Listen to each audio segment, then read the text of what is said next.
بسم اللہ والحمد للہ والصلاۃ والسلام علی افضل خلق اللہ وعلی آلہ وصحابہ اجمعین۔ حضور سرور عالم شفیع اعظم رحمت عالم صلی اللہ تعالی علیہ وآلہ وسلم کے ارشاد انور کا مفہوم ہے، جو ایک مرتبہ درود شریف پڑھے اللہ رب العزت اس پر 70 رحمت نازل فرماتا ہے۔ ہم سب مل کر بارگاہ اقدس میں ہدیہ اصلاۃ والسلام پیش کریں۔ الصلاۃ والسلام علیکہ یا سیدی یا رسول اللہ وعلی آلک و صحابک یا سیدی یا حبیب اللہ۔ گرامی قدر حضرات، سن عیسوی کے اعتبار سے ایک سال ہم سے رخصت ہوا چاہتا ہے اور سال نو کا آغاز ہو رہا ہے۔ ہر بندے کی اپنی سوچ، مطمع نظر اور فکر ہوتی ہے، اور وہ اپنی سوچ کے زاویے کے تحت مختلف چیزوں کو دیکھتا ہے، جانچتا ہے، پرکھتا ہے، اور اسی کے مطابق وہ مختلف امور کو اختیار کرنے کی کوشش کرتا ہے۔ الحمدللہ رب العالمین، اللہ کریم نے ہم پہ بہت بڑا فضل و کرم فرمایا کہ ہمیں مسلمان بنایا ہے۔ یہ وہ نعمت ہے کہ ساری دنیا کا مال و زر، ساری دنیا کی نعمتیں، ساری دنیا کے انعام و اکرام بھی اس کے مقابل میں ہیچ ہیں۔ جتنی بڑی دولت، دولت اسلام اور دولت ایمان ہے۔ اللہ رسول جل جلالہ و صلی اللہ تعالی علیہ وآلہ وسلم نے مختلف امور کے اندر جہاں ہماری رہنمائی فرمائی ہے، وہاں ایک فکر دی گئی ہے کہ ہم اپنا محاسبہ کریں۔ اللہ رب العزت نے سورہ حشر کے اندر ارشاد فرمایا، یا ایھا الذین آمنوا اتقوا اللہ ولتنظر نفس ما قدمت لغد۔ اے ایمان والو، اللہ سے ڈرو اور ہر جان دیکھے، ہر فرد دیکھے کہ کل کے لیے کیا آگے بھیجا ہے۔ یہ ہمیں قرآن پاک کے اندر ایک طریقہ کار بیان فرما دیا گیا کہ ہم اپنا محاسبہ کریں۔ کل کیا ہوا، آج کیا کر رہے ہیں، اور کل کیا ہوگا، کیا ہے کیا نہیں ہے، کیا کمایا کیا کھویا۔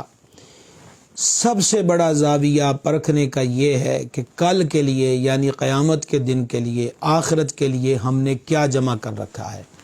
امیر المومنین امام الواصلین سرکار سیدنا عمر بن خطاب فاروق اعظم رضی اللہ تعالی عنہ و ارضہ کا ارشاد مبارک ہے، اعمال کا محاسبہ کرو اس سے پہلے کہ تمہارا محاسبہ کیا جائے، اور اعمال وزن کیے جانے سے پہلے اپنے اعمال کا وزن کرو۔ خود اگر بندہ اپنا احتساب کرے، خود بندہ اپنا محاسبہ کرے، تو پھر بھی اس کے لیے بہت ساری گنجائشیں ہوتے ہیں بہتری کی، خیر کی۔ وہ اپنے لیے کوئی نہ کوئی، کسی نہ کسی راہ کا تعین کر سکتا ہے۔ لیکن مرنے کے بعد جب بندہ قبر میں چلا جائے گا، قرآن پاک میں ارشاد ہوا کہ قبر میں جا کے کہیں گے کہ مالک، ہم نے تمہیں طویل مدت کیوں نہ دی، ہم تیری راہ میں صدقہ کرتے، نیک اعمال کرتے۔ یا اللہ کے دربار میں عرض کریں گے، الہی ہمیں ایک بار پھر دنیا کے اندر بھیج دے۔ لیکن مالک فرماتا ہے کہ ہم پھر کسی کو موقع نہیں دیں گے۔ جو سال گزر چکا، اس سال کے اندر ہم نے کیا کیا ہے، یہ ہمیں خود اپنا احتساب کر لینا چاہیے۔ ایک اور روایت سماعت فرمائیے گا۔ ایک صاحب نے نبی کریم صلی اللہ تعالی علیہ وآلہ وسلم کے دربار گہربار میں عرض کی، یا رسول اللہ علیہ الصلوۃ والسلام، مجھے نصیحت فرمائیے۔ حضور پر نور علیہ الصلوۃ والسلام نے فرمایا، کیا تم نصیحت کے طالب ہو؟ عرض کی، جی ہاں۔ فرمایا، جب کسی کام کا ارادہ کرو تو اس کے انجام میں غور و فکر کر لو۔ اگر انجام اچھا ہو تو اسے کر لو، اور اگر برا ہو تو نہ کرو۔ دیکھیے، کسی بھی عمل کے لیے کتنی بہترین راہ حضور پر نور علیہ الصلوۃ والسلام نے ہمیں عطا فرمائی۔ یہ نہیں دیکھا جائے گا کہ دل، دماغ، طبیعت، مزاج اس کے ساتھ کتنے وابستہ ہو چکے ہیں، بظاہر اس عمل کے اندر کتنا لطف آ رہا ہے، دنیا والے اس عمل پہ کس قدر داد و تحسین سے نواز رہے ہیں، بلکہ دیکھنا یہ ہے کہ اس کام کا انجام کیا ہے۔ آج ہی کی رات کو لے لیجئے، آنے والے وقت میں رات 12 بجے کے بعد دنیا جہاں کے اندر یہ سلسلہ ہے، آتش بازی ہوگی، شراب نوشی ہوگی، معاذ اللہ، ہوائی فائرنگ کی جائے گی، ناچ گانے کا اہتمام ہے۔ ہوا کیا کہ سال گزر گیا، نیا سال آ رہا ہے، اور نئے سال کا ہم جشن منا رہے ہیں۔ بات صرف مسلمان سے ہے کہ حضور پر نور علیہ الصلوۃ والسلام نے فرما دیا کہ کسی بھی کام کے انجام کو دیکھ لو کہ اس کا انجام کیا ہے۔ شراب پینے والا اس انجام کو دیکھے کہ اس کا انجام کیا ہے۔ خدا نخواستہ ایسے واقعات، ایسے حادثات رونما ہوتے ہیں۔ ابھی گزشتہ چند دنوں میں ہمارے قرب و جوار کے اندر ایسے واقعات ہوئے، شادی بیاہ کے موقع پر ہوائی فائرنگ ہوئی، اور جب شراب کے نشے میں دھت ہوتے ہیں اور فائر کھولتے ہیں تو انہیں کسی قسم کا شعور نہیں ہوتا، اور اس زمن کے اندر کئیوں کی موت ہوتی ہے، ہو چکی۔ اب شراب کی حالت کے اندر کوئی مر گیا تو اس کا انجام کیا ہے؟ حدیث پاک میں یہ مضمون موجود ہے، جو جس حال میں مرے گا قیامت کے دن اسی حال میں اٹھایا جائے گا۔ وَالْعِيَاذُ بِاللَّهِ تعالی، اگر ایک بندہ قیامت کے دن جو سخت تر دن ہے اس دن بھی شراب کی حالت میں اللہ کے دربار میں پیش ہوگا تو سوچیے اس کا انجام کار کیا ہے۔ اسی طریقہ کے ساتھ ہوائی فائرنگ کرنے والے یا ناچ گانے کرنے والے، اب حدیث پاک میں فرمایا کہ گانا دل میں نفاق پیدا کرتا ہے، اور ہمیں جس طرف راغب کیا گیا ہے وہ تلاوت قرآن ہے۔ تلاوت قرآن ہمارے دلوں کا زنگ دور کرتی ہے، تلاوت قرآن قلب و روح کو تسکین فراہم کرتی ہے، تلاوت قرآن غم، تفکرات اور پریشانیوں کی کیفیات سے نجات دلاتی ہے۔ لیکن مسلمان اس طرف قدم بڑھائیں کہ انہیں نغمے کے اندر، ناچ گانے کے اندر لطف و سرور ملے تو یہ محض عارضی اور جز وقتی عمل ہے، یہ دائمی نہیں ہے، جبکہ تلاوت قرآن دنیا میں بھی سکون دے اور آخرت میں بھی نجات کا سبب بن جائے۔ حضرت ابو بکر بن مجاہد رحمۃ اللہ علیہ کو بعد از انتقال کسی نے خواب میں دیکھا اور ان سے پوچھا، وہ اپنی قبر میں قرآن پڑھ رہے تھے، تو کہا حضرت آپ یہاں بھی قرآن پڑھتے ہیں؟ فرمایا جب میں ختم قرآن کرتا تھا تو اللہ کے حضور عرض کرتا تھا، مالک دنیا میں تو قرآن پڑھتا ہوں، توفیق دینا کہ مرنے کے بعد بھی یہ سلسلہ جاری رہے۔ تو میرے مالک نے میری عرض کو قبول کیا اور الحمدللہ کہ میں قبر میں بھی تلاوت قرآن کرتا ہوں۔ سال گزر چکا، حضرت سیدنا فاروق اعظم رضی اللہ تعالیٰ عنہ کا ایک عمل ملاحظہ فرمائیے۔ آپ رات کے وقت اپنے پاؤں پہ درے مارتے اور نفس سے پوچھتے، آج تو نے کیا عمل کیا؟ یہی سوال ہم گزرتے برس کی اس دہلیز پر اپنے آپ سے کریں کہ جو سال گزر چکا اس میں ہم نے کیا کیا، کتنی نمازیں پڑھیں، کتنی نمازیں قضا کیں۔ ہمارے ہاں تو سوشل میڈیا پہ بحثیں ہی جدا جدا شروع ہو جاتی ہیں، اس کی مبارکباد دینی چاہیے کہ نہیں دینی چاہیے۔ بس سب سے قابل توجہ عمل یہ ہے کہ سن عیسوی کے اعتبار سے ایک سال ہماری زندگی کا مائنس ہو گیا۔ ہم یہاں کھڑے ہو کر یہ سوچیں کہ سال بھر میں ہماری کتنی نمازیں قضا ہوئیں، کیا یہ چھوٹا جرم ہے؟ حدیث پاک میں ارشاد ہوا، جو جان بوجھ کر ایک نماز قضا کرے اس کا نام جہنم کے دروازے پہ لکھ دیا جاتا ہے۔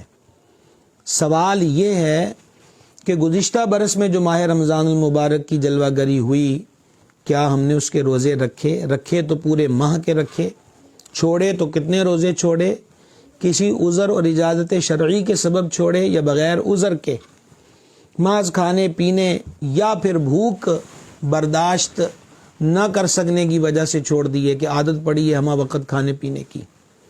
حدیث پاک میں فرمایا، جو ماہ رمضان شریف کا ایک روزہ بغیر عذر بغیر مرض کے ترک کرے، ساری زندگی بھی روزہ رکھتا رہے تو اس ایک روزے کے مقام کو نہیں پا سکتا۔ سوال یہ ہے کہ صاحب مال پر، صاحب نصاب پر زکوٰۃ فرض ہے؟ کیا صاحب نصاب نے پورا سال، اگرچہ زکوٰۃ کے معاملے میں جو سال گزرنے کا حکم ہے وہ قمری اعتبار کے ساتھ ہے۔ شریعت مطہرہ میں ہمارے جتنے بھی امور ہیں، جسے عام لفظوں میں ہم اسلامی سال کہتے ہیں، جس کا آغاز محرم شریف سے ہوتا ہے، زکوٰۃ کے لیے جو سال گزرنے کا مسئلہ بیان کیا جاتا ہے اس کا تعلق بھی اسی قمری سال کے ساتھ ہے۔ تو ایک سال گزرنے پر کیا اپنے مال کی زکوٰۃ ادا کی؟ اور اگر مال کی زکوٰۃ ادا نہیں کی تو کیا مال کی زکوٰۃ ادا نہ کرنا کوئی جرم نہیں ہے؟ حدیث پاک میں فرمایا گیا کہ جو لوگ اپنے مال کا حق ادا نہیں کرتے، اس کی زکوٰۃ نہیں دیتے، قیامت والے دن وہی سونا چاندی جو ہے پگھلا کر آگ میں دہکا کر اس کے وجود پہ داغے جائیں گے، اور بعض حدیث میں ہے کہ وہی مال ازدہے کی صورت میں اس کے گلے میں لپٹ جائے گا اور یہ اس سے اپنا آپ چھڑائے گا، تو اژدہا اس سے کہے گا اب تم مجھ سے کیوں بھاگتا ہے، میں تیرا وہی مال ہوں جسے تو دنیا میں سنبھال کے رکھتا تھا۔ تو سال گزرنے پر یہ سوال بنتا ہے کہ کیا میں نے اپنے مال کا حق جو مجھ پہ عائد ہوتا تھا وہ میں نے ادا کیا کہ نہیں کیا۔ سوال یہاں یہ پیدا ہوتا ہے کہ ایک پورا سال گزر گیا، فیس بک پر، واٹس ایپ پر، میسنجر پر، ایمو پر، ایس ایم ایس کی صورت میں کتنے پیسے خرچ کے، کتنی موبائل کی بیٹریاں لو کر کے، کتنی اپنی آنکھ کی انرجی کو ضائع کر کے اپنے وقت کو گزارا۔ کیا میں ایک سال میں ایک مرتبہ بھی پورا قرآن پاک پڑھنے میں کامیاب ہوا؟ حضور پر نور صلی اللہ تعالیٰ علیہ وآلہ وسلم نے ارشاد فرمایا، حدیث پاک کا مفہوم ہے کہ جب بندہ ختم قرآن کرتا ہے تو اللہ تبارک و تعالیٰ کے 60,000 فرشتے اس کی بخشش کی دعا مانگتے ہیں۔ اور ایک اور حدیث پاک میں ارشاد ہوا، ختم قرآن کے وقت اللہ تبارک و تعالیٰ دعا کو قبول فرماتا ہے۔ کیا ایک سال کے اندر بھی ہم ایک مرتبہ پورا قرآن پاک کی تلاوت کا شرف حاصل نہ کر پائے؟ امیر المومنین سرکار سیدنا عثمان غنی رضی اللہ تعالی عنہ 2 رکعتیں ادا فرماتے اور پہلی رکعت میں پورا قرآن پڑھ لیتے۔ امیر المومنین شیر خدا مشکل کشا کرم اللہ تعالی وجہ الکریم روزانہ 2 ختم قرآن فرماتے۔ ہمارے آقا ہمارے مرشد حضور پر نور سرکار بغداد حضور غوث پاک رضی اللہ تعالی عنہ قریباً 15 اور ایک قول کے مطابق 17 سال روزانہ 2 رکعتوں میں ختم قرآن فرمایا۔ اسی طرح کثیر صحابہ کرام، اہل بیت اعظام، اولیاء کرام رضوان اللہ تعالی علیہم اجمعین کے تذکرے موجود ہیں جو ایک دن میں ایک قرآن پاک کی تلاوت کرتے، ختم قرآن کرتے۔ میں یہاں ہمیں اپنے آپ سے جو محاسبہ کرنا ہے سال گزشتہ کا وہ یہ ہے کہ کیا میں ایک سال کے اندر بھی پورے قرآن پاک کی تلاوت کر پایا؟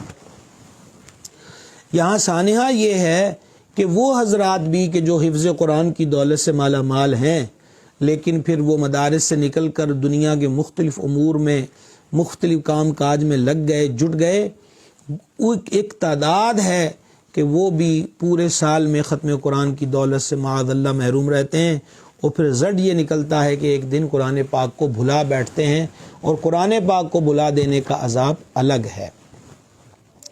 سوال یہاں یہ پیدا ہوتا ہے، سال پورا گزر گیا، اللہ تبارک و تعالیٰ نے سر سے لے کر پاؤں تک ان گنت نعمتوں سے ہمیں نوازا، ہمیں اس نے اپنی ذات کے لیے پیدا کیا کہ مجھے پہچانے اور میری عبادت کریں، زندگی اور موت کی تخلیق کا مقصد بیان کیا، ایکم احسن عملا، جانچا جائے کہ تم میں سے کون اچھے عمل کرتا ہے۔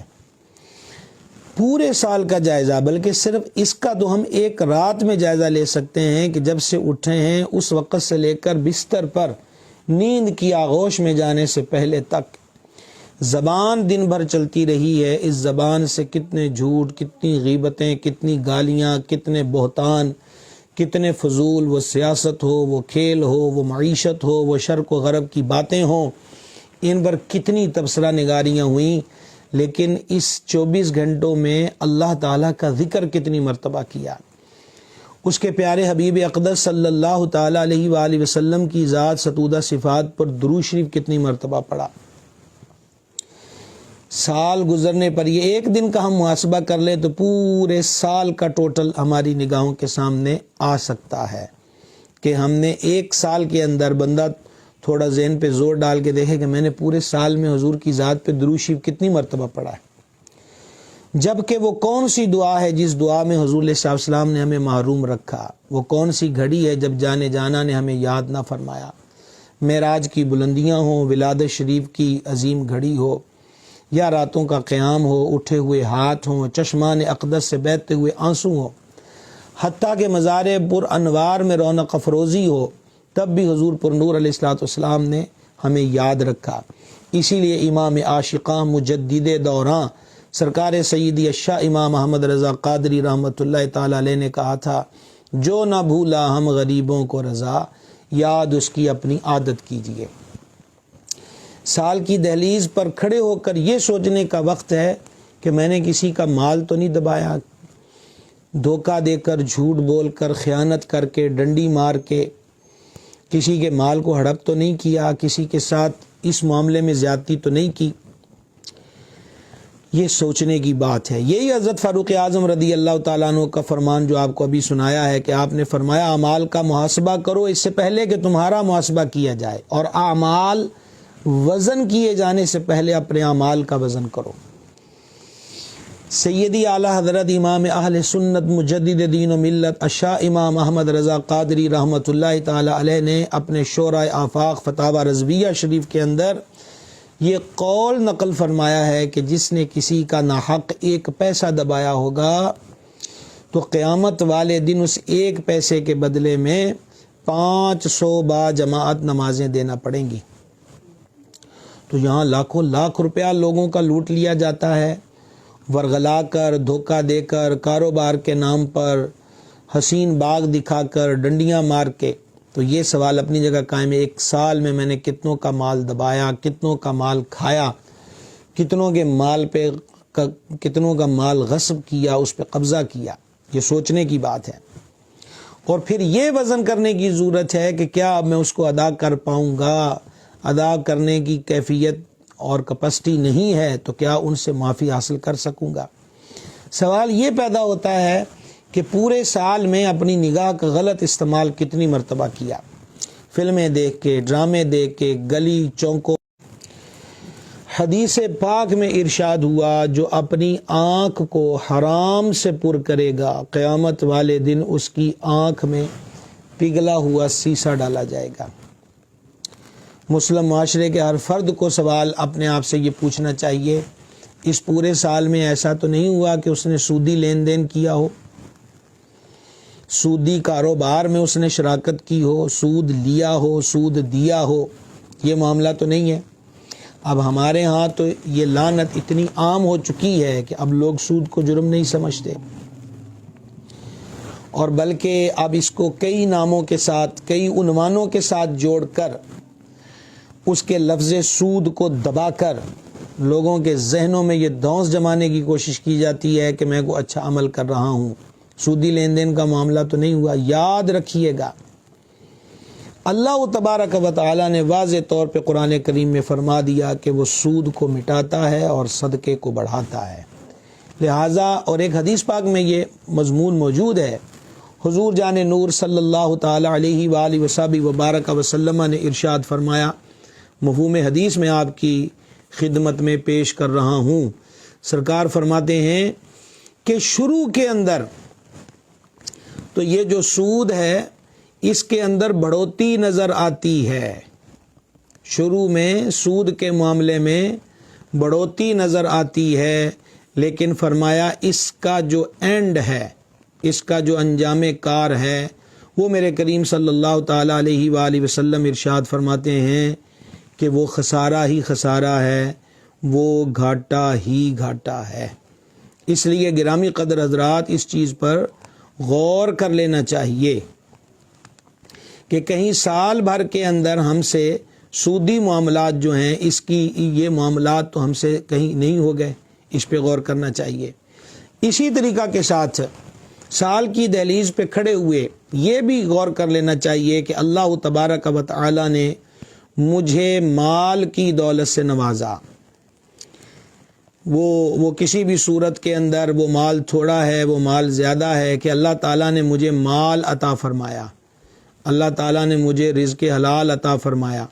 تو اب یہاں سوال یہ پیدا ہوتا ہے کہ اس مال کو، وہ جو اللہ کی عطا ہے، کیا میں نے اس مال کا حق ادا کیا؟ غرباء کی مدد کر کے، فقراء کی مدد کر کے، رشتہ داروں کی، پڑوسیوں کی مدد کر کے، یہ بھی ایک محاسبے کا طریقہ ہے۔ پھر سال کی دہلیز پر کھڑے ہو کر سوچنے کی یہ بات ہے کہ 1 سال میں کتنے لوگ تھے کہ جن کے جنازوں میں نے شرکت کی، ہمارے جاننے والے، ہمارے عزیزوں میں، ہمارے دوستوں میں، ہمارے تعلق والوں میں، گلی محلے والوں میں، خاندان والوں میں کتنوں کے جنازے ہیں جن کو خود کندھا دیا، ان جنازوں میں شرکت کی۔ ان کی تعداد پہ غور کیا جائے، اٹھتے ہوئے جنازوں کا تسلسل پیش نظر رکھا جائے، اور پھر یہ دیکھا جائے کہ میں آخر کب تک زندہ رہوں گا۔ جس طرح میں نے جنازوں کو کندھے دیے اور قبرستان چھوڑ آیا، اسی طرح ایک دن میرے ساتھ بھی یہ عمل پیش ہونا ہے، اور میرے ساتھ ہونا ہے تو میری تیاری کیا ہے؟ اس ویرانے کے لیے۔ اور پھر یہ بھی سوچنا چاہیے، فار ایگزامپل 6 ماہ پہلے ہمارا کوئی جاننے والا عزیز قریبی دوستوں میں سے، کلاس فیلوز میں سے، بزنس مین طبقے کے افراد، ان کے جو ہم مکتب ہوں، ان کے کاروبار میں آنڈی گوانڈی جو لفظ ہمارے پنجابی میں بولتے، دیکھا جائے کو 6 ماہ پہلے گیا، کو 8 ماہ پہلے گیا، کیا اس کے جانے کے بعد کسی کو فکر ہوئی کہ اس کا قبر میں کیا حال ہوگا؟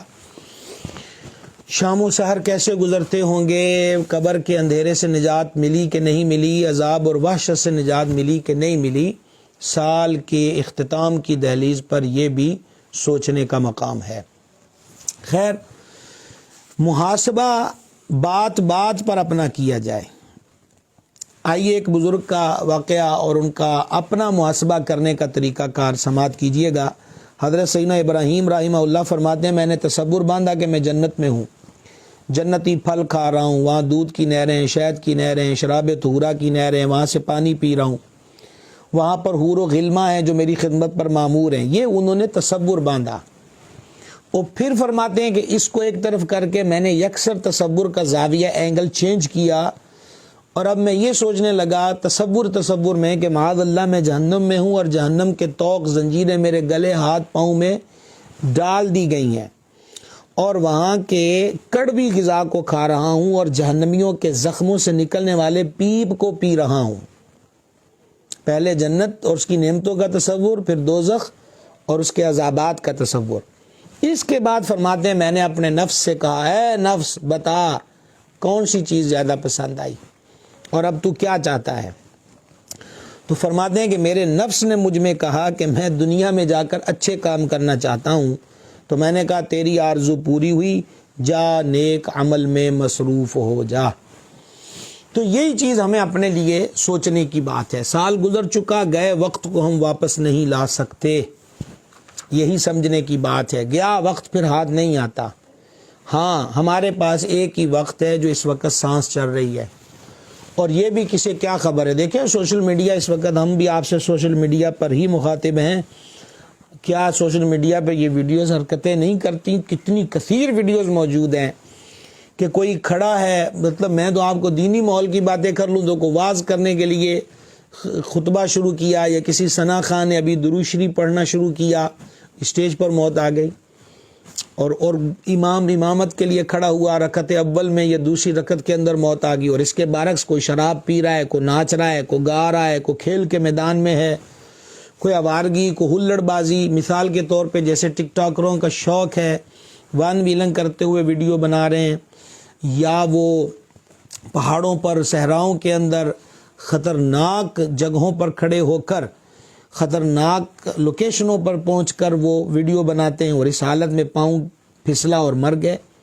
ون ویلنگ کرتے ہوئے یکدم ہاتھ سے موٹر سائیکل چھوٹا، اور بس کیا تھا، کوئی گاڑی ٹکرائی اور عذاب بکھرتے ہوئے نظر آئے۔ یا کوئی آتی ہوئی ٹرین کے آگے اپنی ویڈیو بنا رہا ہے ٹک ٹاک کے لیے، اور اس کو وہی موت آ گئی۔ یا کوئی ویسے ہی پسٹل اپنی کن پٹی پہ رکھ کے چلا رہا، وہ یہ غور ہی نہیں کرا کہ اس کے اندر گولی موجود تھی، اور اپنی موت کے مناظر کو وہ لوگ موبائلوں کے اندر محفوظ کر دیتے ہیں۔ جہاں وہ ویڈیو کامیاب ہو جاتی اور بندے زندہ رہتے تو اس کو بہت زیادہ لائک کرنے والے مل جاتے، اس کے بدلے میں ڈھیر پیسہ مل جاتا، لیکن وہی ویڈیوز نشان عبرت بھی ہیں کہ جہاں ان کی موت واقع ہوتی ہے، تو یہ ہم دیکھنے والوں کے لیے بھی عبرت کا مقام ہے کہ تو خوشی کے پھول لے گا کب تلک، تو یہاں زندہ رہے گا کب تلک، کر لے جو کرنا ہے آخر موت ہے۔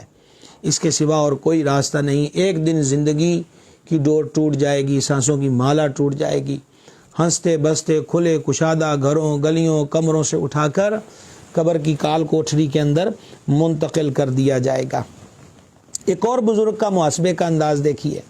حضرت سیدنا احنف بن قیس رحمہ اللہ کے ایک شاگرد بیان کرتے ہیں کہ میں ان کی مجلس میں صبح تک رہتا تھا، وہ رات کے اکثر حصہ میں نماز پڑھتے اور دعا مانگتے تھے، اور چراغ کے پاس جا کر اس پر انگلی رکھتے، حتیٰ کہ وہ چراغ کی لو جل رہی تو اس پہ انگلی رکھتے تو اس کی تپش محسوس ہوتی، اور پھر اپنے آپ سے مخاطب ہوتے اور کہتے، اے حنیف، آج تو نے فلاں عمل کس لیے کیا؟ آج تجھے فلاں عمل پر کس چیز نے ابھارا؟ یہ دیکھیے ان کا کیا شاندار طریقہ ہے کہ چراغ جل رہا ہے، اس کی لو پہ انگلی رکھتے ہیں تو ظاہری بات ہے اتنی سی جلن بھی ہماری نازک جلد برداشت نہیں کر پاتی۔ تو یہ ان کا محاسبہ نفس کا طریقہ تھا کہ ابھی تو یہ چراغ کی لو ہے جو بالکل بھی جلد کو جلا کر خاکستر نہیں کر دے گی، لیکن یہ بھی مجھ سے سہ نہیں ہوتی، تو قیامت کے دن زمین مثل تانبے کے دیکھ رہی ہوگی اور وہاں کھڑے کر کے یہ سوال پوچھے جائیں گے۔ اور وہ ترمذی شریف تفسیر والے چیپٹر میں حدیث ہے، پہلا سوال ہوگا عمر کیسے گزاری، دوسرا سوال ہوگا جوانی کن کاموں میں صرف کی، تیسرا سوال ہوگا مال کہاں سے کمایا، چوتھا سوال ہوگا مال کہاں خرچ کیا، پانچواں سوال ہوگا اپنے علم پر کہاں تک عمل کیا۔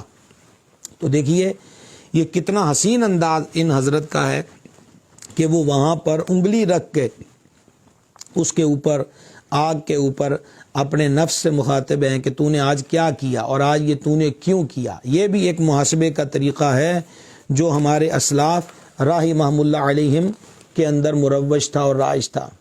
اسی طریقہ کے ساتھ حضرت سیدنا منصور بن ابراہیم رحمۃ اللہ علیہ فرماتے ہیں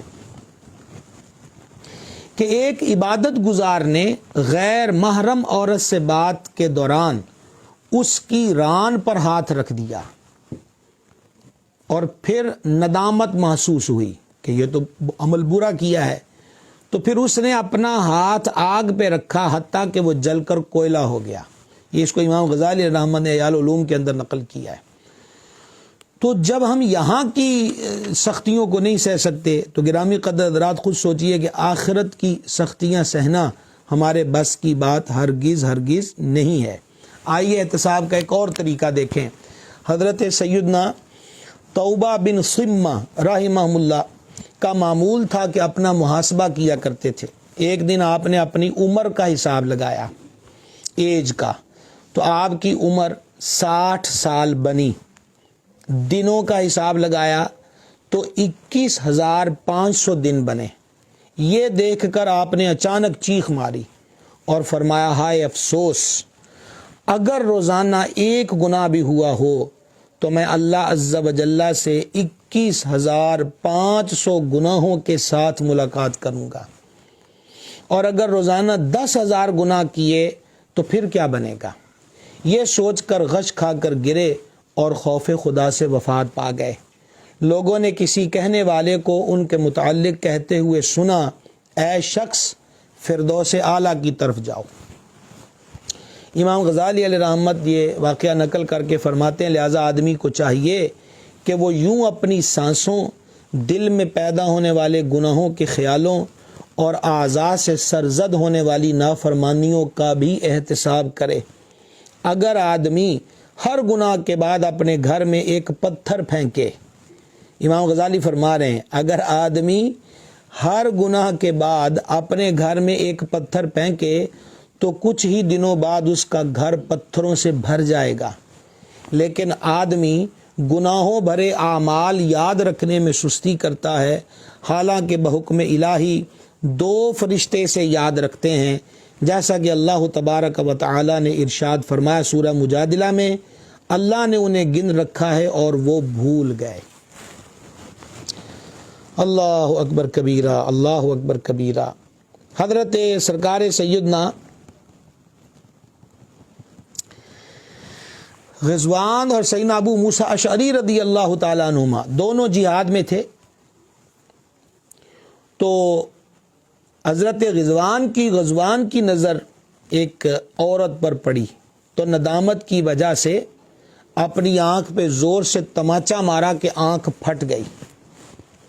آپ رضی اللہ تعالی عنہ نے آنکھ سے کہا تو ایسی چیز دیکھ رہی تھی جو تیرے لیے نقصان دہ ہے۔ یہ اسلاف کا خود احتسابی کا طریقہ ہے۔ اور اسی طرح امام غزالی رحمۃ اللہ علیہ نے لکھا ہے کہ ایک بزرگ کے بارے میں کہ ان کی نظر اچانک کسی غیر عورت کی طرف اٹھ گئی تو انہوں نے اپنے نفس کو سزا دینے کا فیصلہ کیا اور ساری زندگی ٹھنڈا پانی نہیں پیا، گرم پانی پیتے رہے تاکہ نفس دنیا کی نعمت کے لیے تڑپتا رہے۔ حضرت سیدنا حسان بن ابو سنان رحمۃ اللہ علیہ کے بارے میں منقول ہے کہ آپ کسی مکان کے پاس سے گزرے تو پوچھا یہ کب بنا ہے؟ پھر اپنے نفس کی طرف متوجہ ہو کر فرمایا ایسا بے مقصد سوال تو نے کیوں پوچھا؟ دیکھیں کسی کا مکان بنا ہے، بس اتنا پوچھا کہ یہ مکان کب بنا ہے، پھر اپنے اندر سے کہا کہ میرا اس سوال سے کیا تعلق ہے؟ تو اب اپنے نفس کو سزا دی، فرمایا میں 1 سال روزے رکھ کے تجھے سزا دوں گا۔ چنانچہ آپ نے 1 سال تک روزے رکھے۔ ہم درود شریف کی ایک تسبیح لے کر بیٹھ جائیں تو ہمیں جمائیاں شروع ہو جاتی ہیں، استغفار کی ایک تسبیح کرنا ہو تو ہم دیکھتے ہیں بے تابانہ نظروں سے کہ کب اس کا امام آ جائے جہاں سے پھر تسبیح اینڈ پر پہنچ جائے۔ اور اگر یہ نیت کر لی کہ آج چوتھا حصہ سپارے کا پڑھوں گا تو تب بھی ورقے گننے لگ جاتے ہیں کہ کتنے ورق ہو گئے۔ اور باقی دنیا کی باتیں وہ تو ہم سے جتنی چاہے سن لیجئے، اس کے لیے موجود ہیں۔ تو یہ ہمارے اسلاف کا ایک عظیم طریقہ ہے۔ حضرت سیدنا مالک بن زیغم رحمۃ اللہ علیہ فرماتے ہیں کہ حضرت سیدنا ابن عمر قیسی عصر کے بعد آئے اور انہوں نے میرے والد کے بارے میں پوچھا، تو ہم نے کہا وہ تو سو رہے ہیں، تو وہ فرمانے لگے اس وقت سو رہے ہیں، یعنی نماز عصر ادا کرنے کے بعد یا نماز عصر کے بعد کا جو وقت ہے اس وقت سو رہے ہیں، یہ کوئی سونے کا وقت ہے؟ یہ کہہ کر واپس چلے گئے۔ ہم نے ان کے پیچھے ایک قاصد بھیجا تاکہ وہ پوچھے کہ کیا والد صاحب کو جگا دیں؟ وہ واپس آ کر کہنے لگا وہ تو میری بات سمجھنے سے زیادہ اہم کام میں مشغول ہیں۔ میں نے انہیں قبرستان میں دیکھا، وہ اپنے نفس کو ڈانٹتے ہوئے کہہ رہے تھے تو نے یہ کیوں کہا کہ یہ سونے کا وقت ہے؟ کیا یہ کہنا تجھ پر لازم تھا؟ جو جب چاہے سوئے، تو پوچھنے والا کون ہوتا ہے؟ اور تجھے کیا معلوم کہ یہ سونے کا وقت نہیں؟ جس کا علم نہیں اس کے بارے میں تو نے گفتگو کیوں کی؟ میں اللہ عز و جل سے نہ توڑنے والا وعدہ کرتا ہوں کہ 1 سال تک زمین پر ٹیک لگا کر نہیں سوؤں گا۔ البتہ کو مرض حائل ہو جائے یا عقل زائل ہو جائے تو الگ بات ہے۔ اے نفس، تجھے شرم نہیں آتی؟ کب تک تجھے آر دلاؤں؟ کب تو گمراہی سے باز آئے گا؟ قاصد نے مزید کہا، پھر آپ رونے لگے اور انہیں میری موجودگی کا علم نہ تھا، یہ دیکھ کر میں واپس چلا آیا۔ گرامی حضرات، بہت سارے واقعات، روایات، حکایات اس پر موجود ہیں۔ ہم آپ سے آج مختصر سے علم و ادب میں مختصر بات ہی کرنا چاہتے ہیں اور آدھا گھنٹہ سے اوپر ٹائم ہو چکا ہے۔ یہاں پر آخر کے اندر میں آپ حضرات کی خدمت میں یہی عرض کرنا چاہوں گا، یہ بات میرے لیے بھی ہے، آپ کے لیے بھی ہے، سب مسلمانوں کے لیے ہے کہ سال گزشتہ جو رخصت ہوا چاہتا ہے سن عیسوی کے اعتبار سے، پوری مسلم امہ کی حالت کس قدر مجروح ہے۔ کشمیر مدتوں سے لاک ڈاؤن میں مبتلا، اس کا ایک حصہ، فلسطین کا حال کسی سے ڈھکا چھپا نہیں ہے۔ یہی سال جو گزرا ہم نے احتجاجی ریلیاں بھی نکالیں مسجد اقصیٰ کے تحفظ کے لیے، اور شاید ہم وہ بھول چکے ہوں۔ پھر اب بھی موجودہ حالات ہم ہند کے دیکھتے ہیں کہ وہاں مسلمانوں کے قتل عام کی دھمکیاں دی جا رہی ہیں، ان کو شہید کرنے کی دھمکیاں دی جا رہی ہیں۔ اور سب سے بڑا سانحہ، کیسے جشن منائیں، کس چیز پہ ناچو گے تھرکو گے، کس تصور میں اور کس خیال کو سامنے رکھ کے گلیوں محلوں میں مسلمان اونچی اونچی آواز میں میوزک لگا کر اور بدمستی کے عالم کے اندر مستیاں کرتے ہوئے نظر آئیں گے کہ سال کے آخری دنوں نے جو ہمیں سانحہ دکھایا وہ سرزمین عرب پر، اس کے ارد گرد کے ماحول پہ غلاظتوں کے ڈیرے، وہی تفریح کے عنوان پر سرزمین عرب کے قرب و جوار کے اندر جس قسم کے شوز اور جس قسم کے میلے وہ وہاں ہوئے اور اب بھی جاری ہیں، وہ کسی سے ڈھکے چھپے نہیں ہیں۔ ننگی عورتوں کا ناچ، شراب اور کباب، گانے اور باجے، جوا اور نشہ، بلکہ اب تو ہم جنس پرستی کے سلسلے کو بھی فروغ دینے کے لیے عرب کے صحراؤں میں پروگرام ہو چکے۔ تو یہ تو دل جلنے کے مواقع ہیں، نہ کہ کوئی خوشیوں کے اندر۔ ہم سال میں کوئی کمائی نہیں کر سکے، ہم کنگال ہیں۔ امور خیر ہمارے کس لیول کے ہیں، ہمیں اس پہ غور کرنا چاہیے۔ پھر کہنے لگا ہوں کہ گزرا وقت ہم واپس نہیں لا سکتے۔ آج کا جو ہمارے پاس وقت ہے اس کی قدر کریں۔ نئے سال کی ڈائری کا آغاز کیا جائے، اور اس نئے سال کی ڈائری میں چند باتیں جو پہلے ذکر ہو چکی ہیں، اللہ کرے کہ جتنے ماہ جتنے پورا سال بھی زندہ رہتے ہیں تو اب ہماری کوئی نماز قضا نہ ہو، ہم کم از کم 2 ماہ میں تو ختم قرآن کرنے والے بن جائیں، روزانہ حضور پر نور علیہ السلام کی ذات پر درود شریف پڑھنے والے، اللہ کا ذکر، اس کی یاد، استغفار، یہ ورد زبان رکھنے والے بن جائیں، لوگوں کے خیر خواہ بن جائیں، غیبت، چغلی، وعدہ خلافی اس سے اجتناب کر لیں۔ جن کے گھروں میں ماں باپ موجود ہیں، سال بھر کسی نے ماں باپ کا دل دکھایا ہے تو وہ کس خوشی میں جشن منائے گا؟ جس سے اس کا ماں باپ ناراض ہے وہ سمجھ لے کہ اس کا رب بھی اس سے ناراض ہے۔ تو سال 9 کے اندر قدم رکھتے وقت جن کے ماں باپ ناراض ہیں وہ قدم پکڑ کے ان کو راضی کر لیں، ان کی منت سماجت کر کے ان کو راضی کر لیں۔ سیانے نہ بنے، ماں باپ بڑے ہی ہیں، یہی سیانا پن ہے کہ ان کو بڑا مانا جائے۔ توبہ کر لی جائے جو اپنے والدین کے سامنے بدتمیزی کرتے ہیں، گالیاں دیتے ہیں، بعد میں رونے دھونے کا کوئی فائدہ نہیں ہوتا۔ ابھی زندہ ہیں، بعد کے اندر ان کے مختلف امور کے پروگرام کر کے وہاں پھل اور مختلف چیزیں لوگوں کو کھلانا، تو اس سے بہتر اب وقت یہ ہے کہ وہی پیسہ ان کی زندگی میں ان پہ خرچ کر لیا جائے، ان کی خدمت پہ صرف کر لیا جائے، ان کو راضی رکھا جائے۔ اور خصوصاً نوجوانوں سے کہوں گا، آپ کو یہ جعلی بابوں فقیروں کے پاس جانے کی ضرورت نہیں ہے، یا فٹ پاتھوں پہ بیٹھے پامسٹروں اور فالے نکالنے والوں سے آپ کو کچھ ملنے والا نہیں ہے۔ آپ کے پاس مرکز دعا کا ماں باپ ہیں، ان کی خدمت کریں، ان کی دعائیں پائیں، انشاءاللہ دونوں جہانوں میں رنگ لائیں گی اور برکات حاصل ہوں گی۔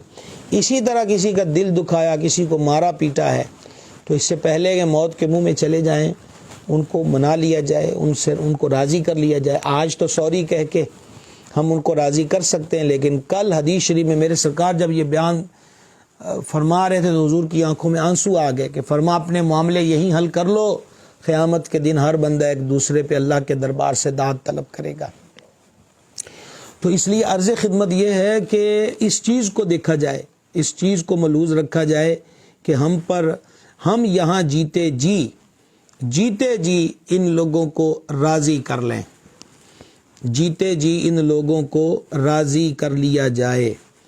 کل یہ راضی نہیں ہوں گے بغیر نیکیاں لیے، بغیر یہ بہت کثیر مال لیے یہ کبھی بھی راضی نہیں ہوں گے، تو ان کو راضی کر لیا جائے۔ ہم اپنا معمول بنائیں کہ انشاءاللہ عز و جل لوگوں کی اصلاح کے لیے، خیر کے لیے ہم نماز پڑھنے والے بن جائیں اور بے نمازیوں کو نمازی بنانے والے بن جائیں، معاشرے کے بہتر فرد بنیں۔ اللہ نے ہمیں آزاد وطن پاکستان عطا فرمایا، یہ اللہ کی نعمت ہے۔ اس وطن کی ترقی، اس وطن کی خوشحالی، اس وطن کی نیک نامی اور اس وطن کی خیر کے لیے اچھے سے اچھا، بہتر سے بہتر قدم اٹھایا جائے۔ اور جیسے میں نے ابھی کہا کہ وہ ہمارے مسلم معاشرے کے افراد جو اس وقت کفر کے آپ کہہ لیجئے کہ جور و جبر کا شکار ہیں، ان کے لیے رو رو کر اللہ کے حضور دعائیں مانگی جائیں کہ اللہ تعالیٰ ان ہمارے مسلمان بھائیوں کو بھی آزادیاں دے اور ہمیں بھی آزاد ہی رکھے، اور ہمیں بھی اپنے حبیب صلی اللہ تعالیٰ علیہ وآلہ وسلم کی غلامی میں خوشحالیاں ہی عطا فرمائے، اور تنگ دستیوں سے اور قرض مقروض ہونے سے اور اس قسم کے معاملات سے اللہ کریم ہمیں محفوظ اور مامون رکھے۔ انشاءاللہ عز و جل گاہے گاہے آپ سے یہ گفتگو کا سلسلہ جاری رہے گا۔ اب آپ لاک ڈاؤن میں تو تسلسل سے آپ کے ساتھ ملاقات رہتی تھی سلسلہ علم و ادب کی صورت میں، لیکن اب یہ ہے کہ مختلف یہ 3-4 ماہ گزرے، ربیع الاول شریف، پہلے محرم شریف، سفر، ربیع الاول، ربیع الاخر، تو یہ مہینے جو ہیں اس میں محافل کا سلسلہ شام و سحر جاری رہا۔ تو آج ہمارے پاس یہ وقت تھا تو پھر آپ کی خدمت میں حاضر ہو گئے۔ انشاءاللہ اسی طرح گاہے گاہے ملاقات کا سلسلہ جاری رہے گا۔ اللہ تعالی ہمیں نیک اعمال کرنے کی توفیق دے، اپنے محبوب علیہ السلام کی سچی محبت عطا کرے، اور سب سے زیادہ یہ کہ اللہ کریم ہمیں اپنے محاسبے کی توفیق دے کہ ہم روز اپنا احتساب کرتے رہیں اور خیر کی طرف قدم بڑھاتے رہیں۔ والسلام علیکم وما علینا الا البلاغ المبین۔